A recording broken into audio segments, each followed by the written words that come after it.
Guys, what's up? It is Bradley Overrated bringing you another Overrated review, and today I am reviewing Playdead's Inside, a puzzle platform / slightly horror crazy WTF game that is a roller coaster of enjoyment. Let's dig in. And very similarly to Playdead's Limbo, if you ever played that game, the game just kind of throws you in. You play as a boy with the red shirt. Yes, that is his name. Well, that's the name I'm giving him. Anyways, he plays the boy with the red shirt who's on the outside, who has to go into the inside and then escape and go back to the outside. And if that sounds crazy, well, congratulations! You're officially filled in and you don't need to know anything else about the game. You just need to play it. This game is an improvement on Limbo in almost every single way possible, which is crazy considering how good of a score I gave Limbo. For starters, it is much easier now to identify objects and puzzles. No longer will you be stuck strictly because of the setting is a little bit hard to understand what is going on around you. Limbo gave you a lot of just white, black, and gray contrast. This game, on the other hand, clearly identifies, gives you a little bit more variety in terms of the color palette, and it's much easier to objectively solve puzzles because of it. I really enjoyed that. And speaking of the puzzles are great. They start off very simple, from just simple little devices such as moving objects to certain barriers that are blocking your path, to being full blown out, what do I need to do, how do I need to time it, and where do I need to go, and what do I need to trigger in order to get through to the next area. I love the puzzle system, and Inside it is just spot on perfect.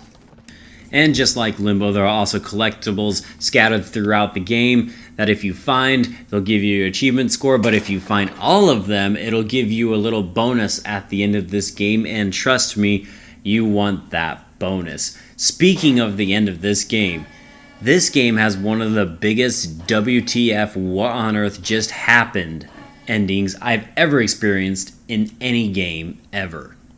I mean, really, I spent at least an hour or two when I was lying down in bed. I was just trying to disambiguate the ending due to the fact that it was just so crazy. It just, honestly, it almost took my breath away from the sheer craziness of it. There's no other way to describe it. You just need to experience it for yourself, and do not watch a YouTube video. Don't do any of that. Otherwise, it won't be as impactful. When it comes to negatives in this game, it's really hard to find any. At best, you can just nitpick things, like maybe the game's just a little bit short for the $20 purchase, or every once in a while there's a puzzle that might not be your favorite, but man, there's just so much to love about this game, and I never felt like any death was cheap.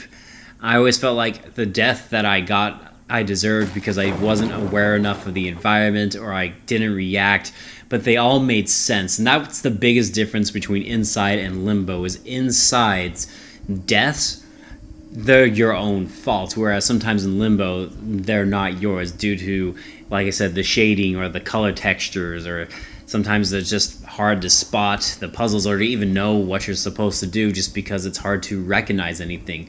But Inside improves all of those problems, and it is a near perfect game, so I am happy to give Inside an A.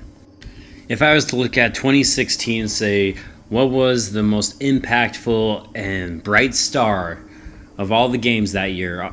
Honestly, it might be Inside. It was just that good. So please give this game a shot if you haven't. Give it some love. I do think it's worth the $20 asking price. And I love this game. Alright guys, that's it for me. Thank you so much for watching. If you enjoyed this video, you know what to do at this point, and I will see you guys on the next Overrated review. I am Bradley Overrated, out like a trout. Have a good one.